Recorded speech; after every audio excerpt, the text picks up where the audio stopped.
If I say, surely the darkness shall cover me, even the night shall be light about me. The darkness and the light are both alike to thee.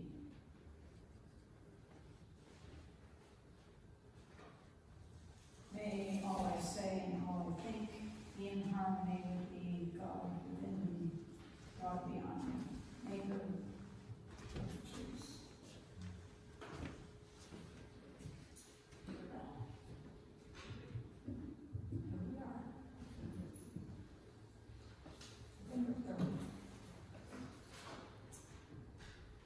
At this, what we call auspicious time of having celebrated Halloween, Samhain, Diwali, All Saints, All Souls Day, probably many other holidays at this time. The end of daylight savings time. That was nice. And of course, the election on Tuesday. It may be a time for deep reflection and a reassessment of life on our fragile.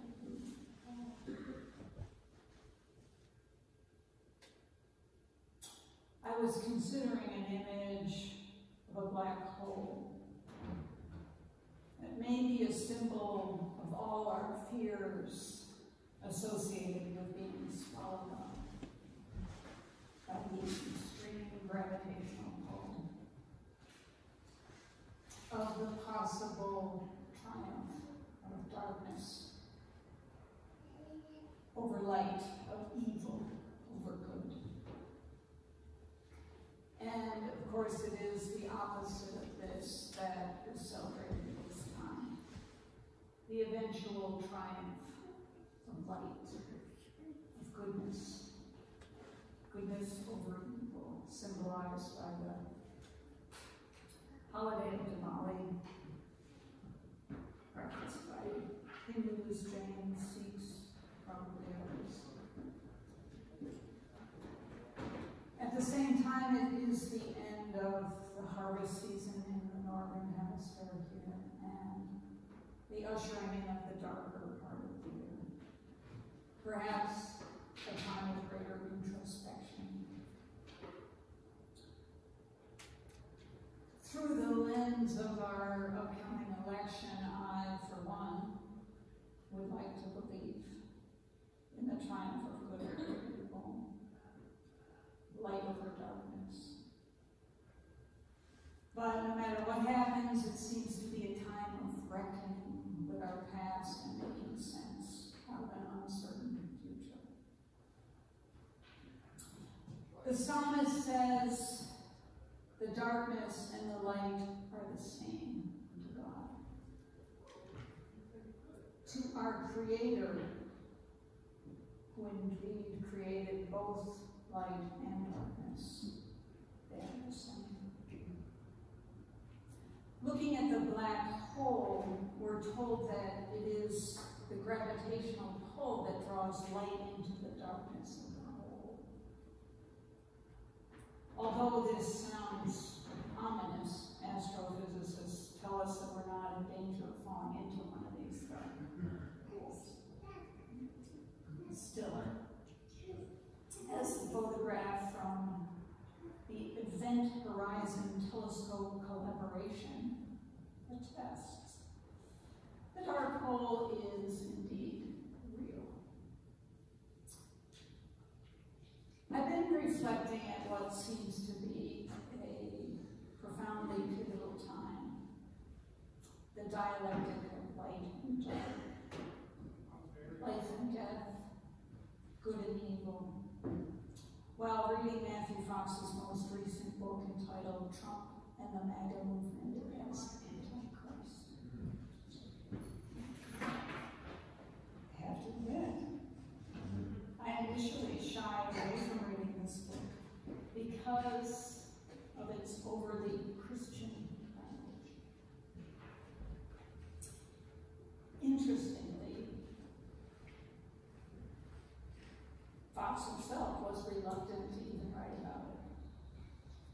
to address the Christ and the Antichrist, good and evil. But as the pressure mounts in the days before the election, I felt it was probably important to read. There was another thing that prompted me to deal with this. I have someone close to me that has a very different belief system than I do. I think that's kind of true of many of us. Is a Christian, though, believes in Jesus, and reads a lot of the Bible. So I was speaking with her about my sermon that I was writing. And we were able to find common ground through this idea of the Christ and the Antichrist.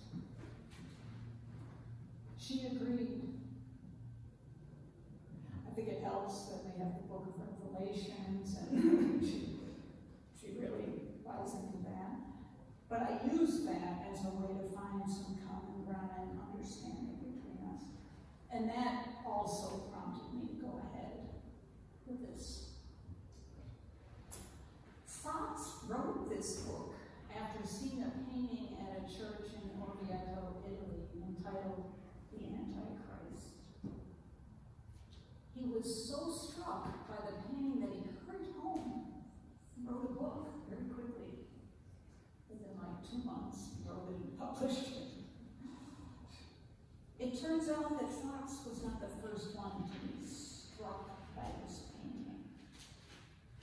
And I can show you, you can look it up, you can probably find it online, but I can show you in the book the picture, which is striking.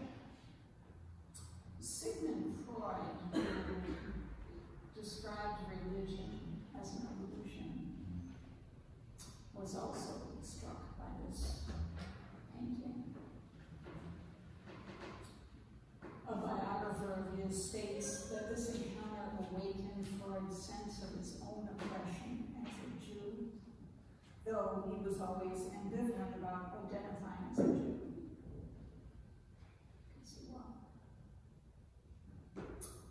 Freud is said to have gone back to Orvieto several times to view this work of art, and would call the artist Signorelli his favorite artist. It's very deep for Freud, and what came of Freud's life. This painting had a lot to do with it. In his book, Fox sets the stage for this discussion so well, I think. He begins by talking about the focus in traditional and also fundamentalist Christianity on sin, on individual failings that can, as we know, be trivialized. When the more important discussion of sin, of evil, is reflected in the entire history of humanity. Fox acknowledges that this is difficult for us as Americans to talk about. Something that the MAGA movement is fighting against, a reaction against. The movement does not want this shameful history to be part of the America they envision, though a continuation of this evil is actually part of the plan for the future, 2025. Fox acknowledges that it's not easy to talk about our nation being built on the backs of enslaved people brought here in chains. It's not easy to talk about what happened after that 200-year episode of the Civil War, and then the enslavement of African American citizens as well as many others, the results of which are still going on today, both personally and, as we know, institutionally. see, to talk about a country that was built on the dispossession of indigenous people of their land, and everything that followed and is still being uncovered.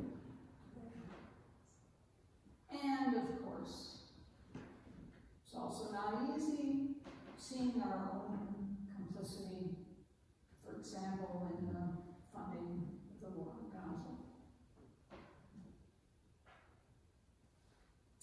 Well, he makes a good case for the Antichrist. But first he goes on to discuss the archetype of Christ as seen in Christianity and other traditions. He sees this archetype as standing for the good. He uses the word biophilia, love of life, compassion, justice, peace, and truth, pointing out that it can operate as a projection for these realities as well. They're doing it for me. They're being good for me, so therefore I need to. And we can also see it as something to reach for, an aspiration, the best of ourselves, in the words of Abraham Lincoln, our better angels. He reproduces Hildegard Bingen's vision of the man in sapphire blue, a study in compassion. I included in the online version a picture of that. It's also in Fox's book. It's been called the man in sapphire blue, but I'd like to point out that when you look at it, you're not sure this is a man or a woman. I don't think that mattered to Hildegard. Just saying. It's also an image of a person with outstretched hands, hands extended to do the work of the all-pervading presence. One of my favorite quotes from Hildegard, she said, "To be foolish," not mentioning any names, "is to lack motherly compassion. Whoever lacks this dies of thirst."